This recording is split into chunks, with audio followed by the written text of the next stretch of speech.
अल्लाहु रब्बु मुहम्मदिन सल्लल्लाहु अलैहि वसल्लम नहनु इबादु मुहम्मदिन सल्लल्लाहु अलैहि वसल्लम। अल्लाहुम्मा रब्बि इश्रह ली सदरी व यस्सिर ली अमरी वहलुल उक़दतम मिन लिसानी यफ़क़हू क़ौली। अल्लाहुम्मा रब्बि यस्सिर वला तुअस्सिर व तम्मिम बिल खैर व बिका नस्तईन या फत्ताहु या फत्ताहु या फत्ताह। बिस्मिल्लाहिर रहमानिर रहीम। इबारत खानी करिए थोड़ी आवाज़ से।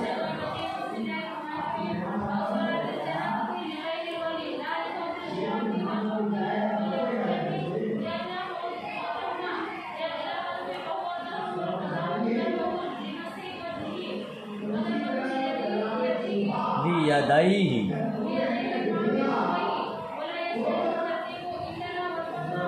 चलिए माशाल्लाह माशाल्लाह। अब इबारत खाने में टाइम चला जाए। इबारत आपको आती है। कल का सबक आप लोगों को समझ में आ गया। ये कल आपने पढ़ा कि अगर कुआं है पर पानी निकालने का आला नहीं है ना, तो तयम्मुम जायज़ है। नमाज ईद की फ़ौत का खौफ हो तयम्मुम जायज़ है। बावजूद नमाज शुरू किया था, फिर हदस लाहिक हो गया, फिर हदस लाहिक और खौफ है कि नमाज फ़ौत हो जाएगी, तो तयम्मुम करना जायज़ है। सब बातें आपने पढ़ ली माशाअल्लाह। आज का सबक जो आपने इबारत पढ़ी, इसका तर्जुमा देखिए और इसका मफ़हूम समझने की कोशिश कीजिए। और सलातिल जनाज़ती लिग़ैरिल वली की, और नमाज जनाजा के लिए या औ है ना, या गैर वली के लिए, गैर वली है, वली के अलावा कोई शख्स है और नमाज जनाजा हाजिर है, जनाजा हाजिर है। अब उसको अंदेशा है कि जब तक वज़ू करूँगा नमाज जनाजा ख़त्म हो जाएगी, तो उसके लिए तयम्मुम करना जायज़ है। समझ रहे हैं आप? ये गैर वली के लिए है। अगर वली है तो फिर उसके लिए जायज़ नहीं है, क्योंकि वली की इजाज़त के बग़ैर नमाज जनाजा नहीं होगी। लिहाजा वो नमाज जनाजा को रोके रखे, वज़ू करे और नमाज जनाजा पढ़े। समझ शरीफ पे बात आई। ला लिफ़ौतिल जुमुअती वल वक़तियती लिअन्ना फ़ौतहुमा इला खल्फ़िन। नमाज जुमा, नमाज और वक़तिया के फ़ौत के खौफ से तयम्मुम जायज़ नहीं है। क्या बोलेंगे?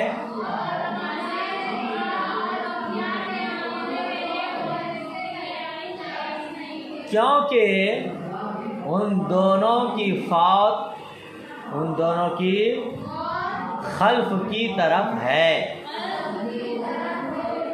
क्या कहेंगे? उन दोनों की फ़ौत का खलीफा है, यानी जुमा कायम है। नमाज जुमा इमाम साहब पढ़ा रहे हैं। आप जानते हैं कि जुमा बगैर जमात के नहीं, इमाम साहब पढ़ा रहे हैं। कोई मुक्तदी बाद में आया, उसे अंदेशा है कि वज़ू करूँगा नमाज जुमा फ़ौत हो जाएगी, यानी मुकम्मल हो जाएगी, तो क्या अब वो तयम्मुम कर सकता है? तो नहीं, तयम्मुम नहीं कर सकता। नमाज वक्तिया ज़ुहर, असर, मग़रिब, इशा, फजर कोई भी नमाज हो रही है, कोई मुक़्तदी उस वक्त आया कि इमाम साहब सलाम फेर देंगे, अगर तयम्मुम करूँगा तो वज़ू करूँगा, तो क्या उसको तयम्मुम करके नमाज में शामिल होना जायज़ है? नहीं। क्यों? क्योंकि जुमा अगर छूट जाएगी तो ज़ुहर पढ़ेगा, अगर वक्तिया नमाज की जमात छूट जाएगी तो तन्हा पढ़ेगा, क़ज़ा पढ़ेगा। लिहाजा यहाँ पे तयम्मुम करना जायज़ नहीं है।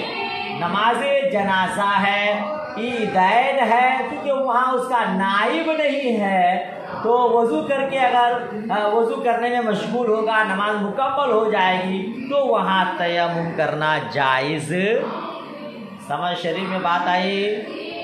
लिअन्ना फ़ौतहुमा इला खल्फिन, क्योंकि उन दोनों की फौत का खलीफा है और वो ज़ोहर और क़ज़ा है।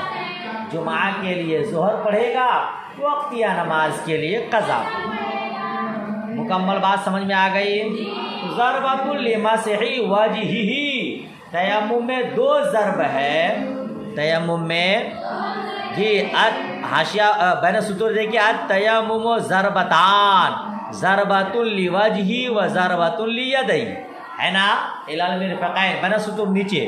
तयम्मुम के लिए 2 ज़रब है, तो एक ज़रब चेहरे की मसह के लिए है, एक ज़रब, और एक ज़रब दोनों हाथों के मसह के लिए है, मिरफ़क़ैन समेत।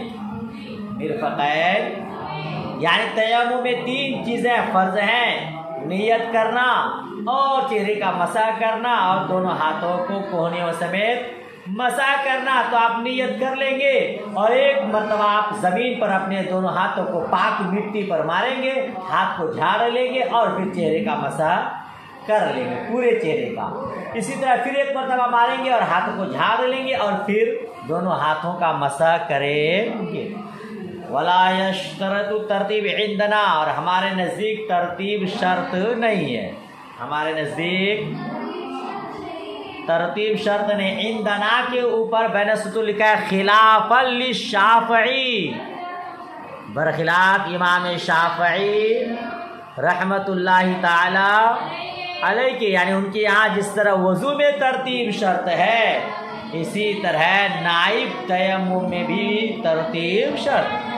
वाला फतवा अला अन्नहु यश्तरितुल इस्तिआब हत्ता लौ बका शैउन कलीलुन ला यजज़ीह, और फतवा इस बात पर है, और फतवा के इस्तिआब शर्त है। इस्तिआब जी पूरे चेहरा, पूरे दोनों हाथ कोहनियों समेत, ये क्या है, शर्त है जी।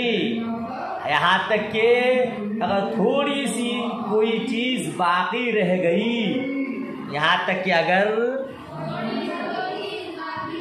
रह गई तो काफ़ी नहीं होगा जी। हाथों का मसह किया, दोनों चेहरे का मसह किए, चेहरे में कोई हिस्सा का बचा रह गया, कोई जगह रह गई, हाथों में कोई जगह रह गई, तो मसह काफ़ी नहीं होगा, तयम्मुम काफ़ी और जायज़ नहीं होगा। समझ शरीफ में बात आई। वल अहसनु फी मसहि ज़िराअ, तयम्मुम का तरीक़ा क्या है, मुस्तहब तरीक़ा, वरना आप किसी तरह भी चेहरे को मसा कर ले, दोनों हाथों को मसा कर ले कोहनियों समेत, तो मसा हो जाएगा, तयम्मुम हो जाएगा। लेकिन अहसन तरीक़ा क्या है, बेहतर तरीक़ा क्या है, सुन्नत तरीक़ा क्या है, उसको यहाँ से बता रहे। वल अहसनु फी मसहि ज़िराअैनि अन यमसह ज़ाहिर ज़िराइल युमना जी। ये क्या कहते हैं कि अब सफ़ा पलटना होगा, इतने का तर्जुमा पहले कर लेते हैं। और ज़िराऐन की मसाह में,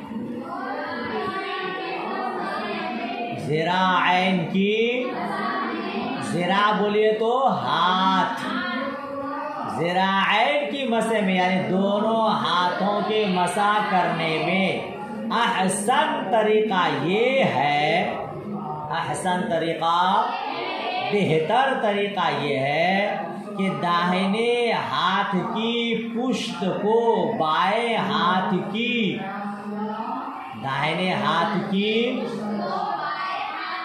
पुस्ता, उस बीच वाली, बिन सिर और बीच वाले के करीब वाली, और खिन सिर छोटी वाली, क्या करेंगे, पुस्ता का बना बीच वाली उंगली, बिनसिर बीच वाले के बाद की उंगली और खिनसिर छोटी वाली उंगली। ठीक है, तो आप क्या तर्जुमा करेंगे? दाहिने हाथ की पुष्ट को, पीठ को, बाएं हाथ की बीच वाली के करीब वाली बिनसिर और खिनसिर थोड़ी हथेली के साथ, थोड़ी हथेली के इस तरह मसा करे, इस तरह कि उंगलियों के सिरे से शुरू करे। इतने का तर्जुमा हो गया जी, इतने का तर्जुमा हो गया। सफ़ा पलटने में हो जाता है। उंगलियों के सिरे से शुरू, उंगलियों के सिरे से शुरू करे और ऊपर की तरफ और कोहनी तक ले जाए, कोहनी तक ले जाए। उंगलियों के सिरे से शुरू कीजिए, कोहनी तक ले जाइए। सुम्मा बातिनुहा बिल मुसब्बहती वल इबहामी इला रुऊसिल असाबि'i वहाकज़ा यफ़अलु बिज़िराइल युसरा सुम्मा इज़ा लम तदखुलिल गुबारु बैन असाबि'iही फ़अलैहि अन युख़ल्लिल असाबि'हु फ़युहताजु इला ज़रबतिन सालिसतिन लितख़लीलिहा। तर्जुमा क्या होगा? एक हाथ का मसा हो गया, फिर दाहिने हाथ के फिर अंदरूनी हिस्सा को, बातिन का माना क्या लगाएंगे? अंदरूनी हिस्सा को, बाएं हाथ की शहादत और इब्हाम की उंगलियों से,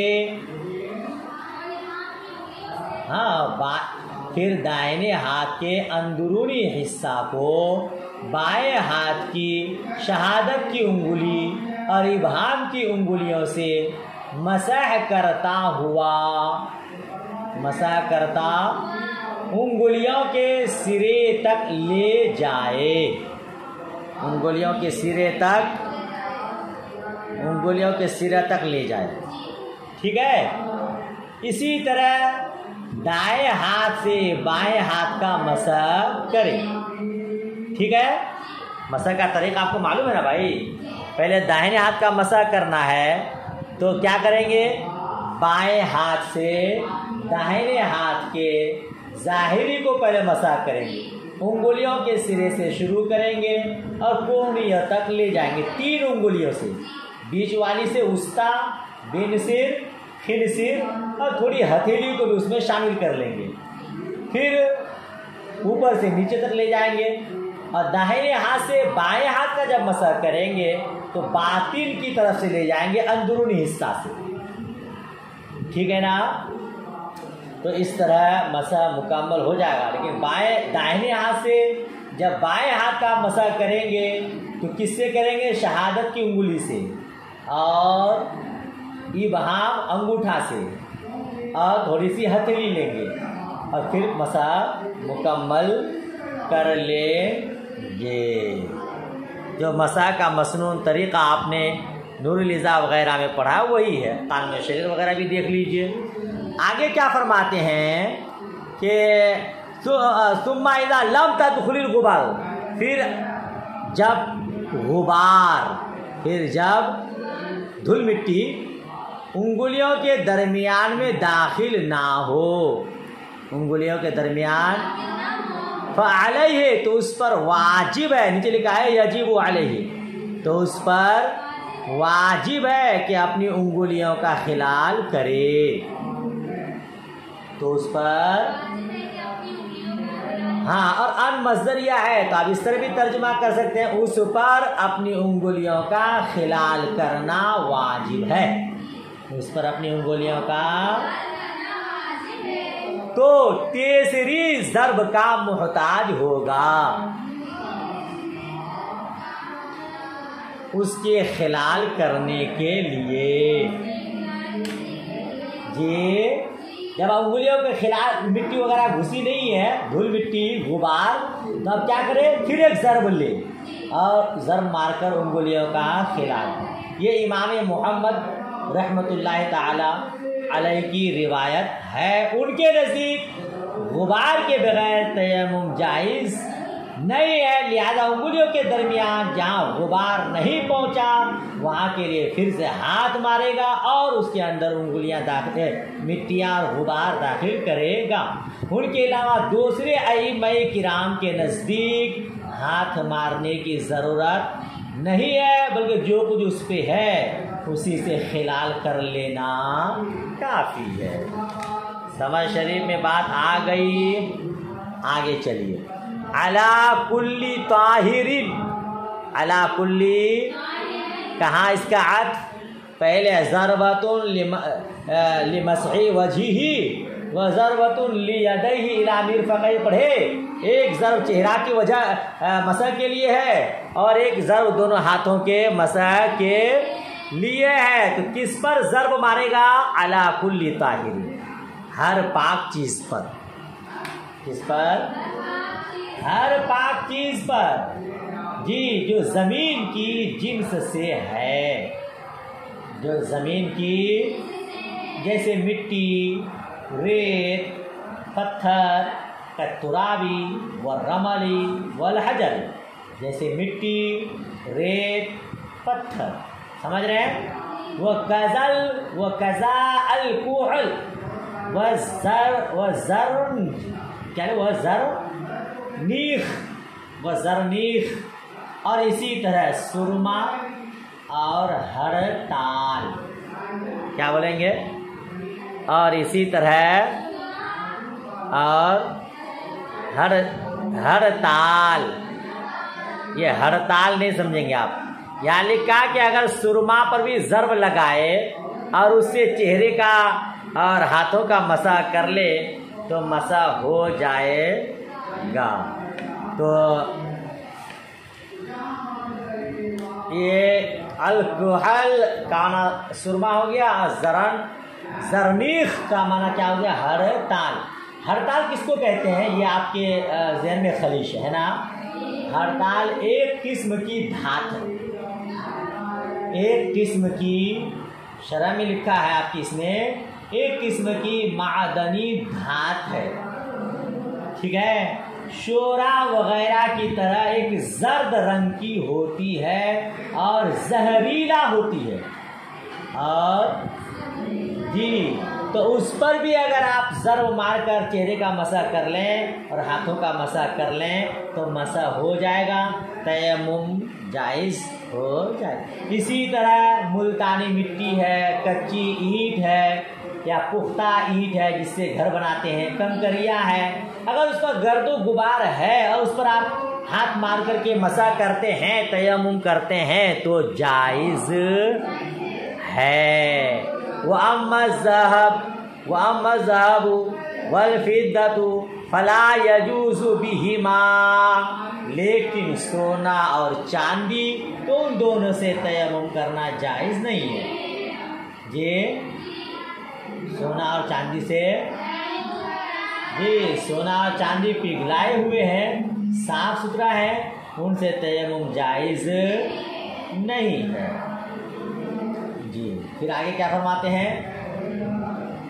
इज़ा काना मसबूकैने, इज़ा काना मसबूकैने, जब ये दोनों पिघलाए हुए हो, सोना चांदी है, पिघलाए हुए हैं, साफ सुथरा है, तो उस पर तयम्मुम करना जायज़ नहीं है।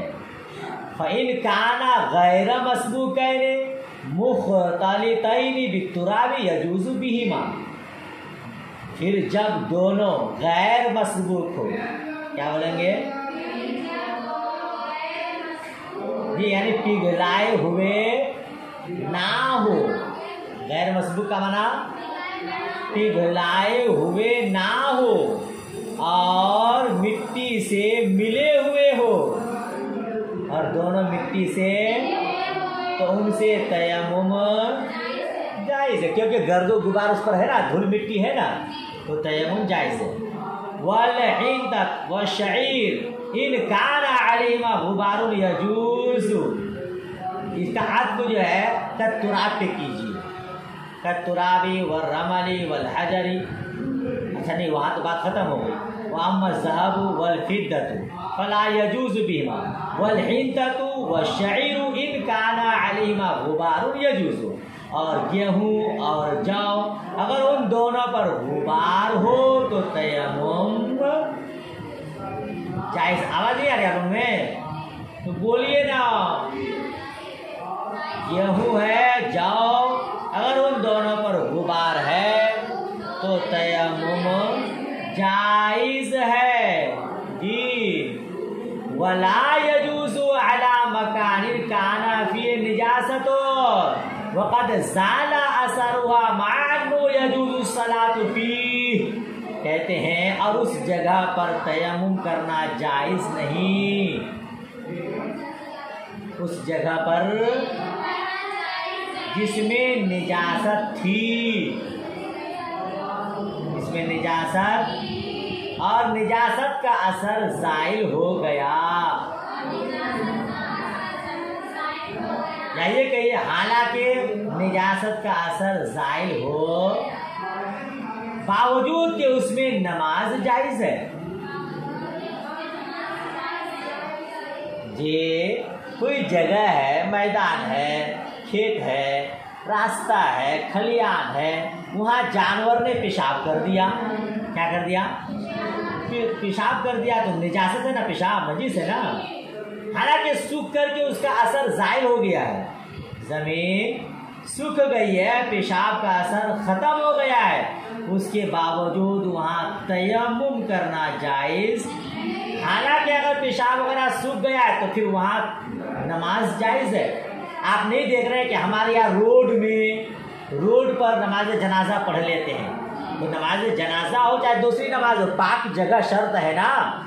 तो जानवर वगैरह पेशाब करते रहते हैं मैदान वगैरह में और उसी पर नमाज जनाजा पढ़ लेते हैं। तो याद रखिएगा, भले जानवर ने लीद किया है, गोबर किया है, पेशाब किया है, लेकिन उसका असर अगर ज़ाइल हो गया, वो सूख करके ख़त्म हो गया, तो उस जगह पे नमाज पढ़ना लेकिन तयम्मुम जायज़, क्योंकि तयम्मुम के लिए हुक्म है फ़तयम्ममू सईरन तय्यिबा, पाक मिट्टी से,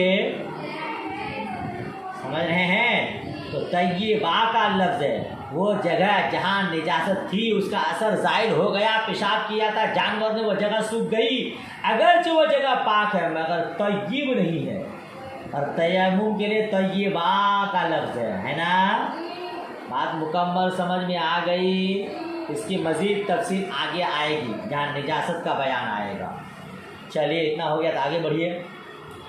वला यजूज़ु बिर्रमादि, वला यजूज़ु और राख से तयम्मुम करना जायज़ नहीं, राख से तयम्मुम करना जायज़ नहीं है। हादा इंद अबी हनीफा व मुहम्मद रहमतुल्लाह तआला अलैह, ये तरफ़ैन के नज़दीक है, यानी इमाम आज़म अबू हनीफा और इमाम मुहम्मद रहमतुल्लाह तआला, इनके यहाँ राख से तयम्मुम करना जायज़ नहीं है ना। इसलिए कि ये ज़मीन के जिन्स से नहीं है, बल्कि ये दरख्त के जिन्स से है। राख तो दरख्त का होता है ना भाई साहब, ठीक है ना। लेकिन वो राख अगर पत्थर की हो, जैसे बाज़ पत्थर ईंधन के काम में आते हैं, तो उस राख से तयम्मुम करना जायज़ है। दरख्त वगैरह जलाए हैं और उसकी राख है तो उससे तयम्मुम करना जायज़ नहीं है। बाज़ पत्थरों को भी जलाया जाता है तो उससे फिर तयम्मुम करना जायज़ हो जाएगा।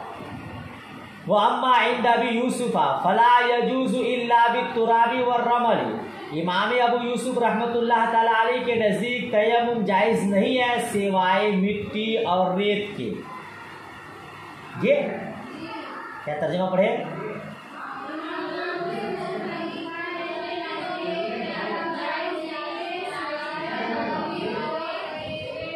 और इमाम शाफ़ी रहमतुल्लाह ताला अलैह के नज़दीक तयम्मुम जायज़ नहीं है सिवाय मिट्टी के, सिवाय, अरे भाई साहब आपने ऊपर पढ़ा जो भी ज़मीन के जिन्स से है, मिट्टी है, रेत है, पत्थर है, हड़ताल है, सुरमा है, और सोना चांदी पर अगर बगैर पिघलाए हुए हो उस पर गुबार है तो सब में तयम्मुम जायज़ है, मगर इमाम अबू यूसुफ रहमतुल्लाह अलैह के नज़दीक सिर्फ मिट्टी और रेत से तयम्मुम जायज़ है, और इमाम शाफी रहमतुल्लाह अलैह के नज़दीक सिर्फ। बात समझ शरीफ में आ गई। चलिए यहीं तक रखते हैं, है ना। वलो बिला नक़ाइन अलैया, आगे और थोड़ा पढ़ा दूँ।